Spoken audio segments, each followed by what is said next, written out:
आले किती गेले किती उडून गेले भरारा, आले किती गेले किती उडून गेले भरारा, संपला नाही आणि संपणार नाही माझे शुभांचा दरारा, माझे शुभांचा दरारा. आजच्या या शिवमय सोहळ्याचे माननीय अध्यक्ष, व्यासपीठावरील मान्यवर, ईश्वर तुल्य गुरुजन वर्ग, माझे शिवरायांचे मावळ्यांनो, आई जिजाऊचे पुत्र, गोर गरीब पैठेचे छत्र, महाराष्ट्राच्या अस्मितेचे मानबिंदू, हिंदवी स्वराज्याचे संस्थापक, राजाधिराज महाराज श्रीमंत श्रीमान योगी श्री छत्रपती शिवाजी राजांना माझा मानाचा मुजरा. सर्वप्रथम आपल्या सर्वांना शिवजयंतीच्या हार्दिक शुभेच्छा.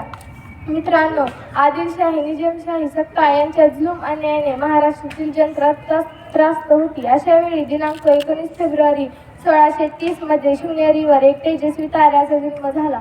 तो तारा म्हणजे आपल्या सर्वांचे लाडके दैवत छत्रपती शिवाजी महाराज होत. शिवरायांच्या वडिलांचे नाव शहाजीराजे तर आईचे नाव जिजामाता. आई जिजाऊ बालशुभाला रामकृष्णाच्या गोष्टी सांगत जिजाऊंच्या संस्कारांनी शुभा घडत होते. त्याचबरोबर तलवारबाजी, घोडास्वारी देखील शिकत होते. मावळ्यांना सोबती घेऊन शिवराय रायरेश्वराच्या मंदिरात स्वराज्य स्थापनेची प्रतिज्ञा घेतली. कोण होते हे मावळे? मावळे प्राणात राहणारे ते मावळे. मावळे अंगाने होते रांगडे, दिसायला साधे भोळे, पाठीला ढाल, कमरेला तलवार, शत्रूला बेजार करणारे, जीवाला जीव देणारे असे होते मावळे. नाव घेता ज्याच्या अभिमानाने फुलते छाती, दैवत साऱ्या महाराष्ट्राचे राजे छत्रपती.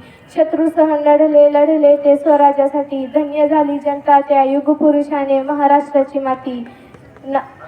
तलवारीचा आवाज गुंजला आठवणीत ज्याच्या उभा शेहाद्री, शौर्य आणि पराक्रमाची मूर्ती राजे छत्रपती. धन्यवाद.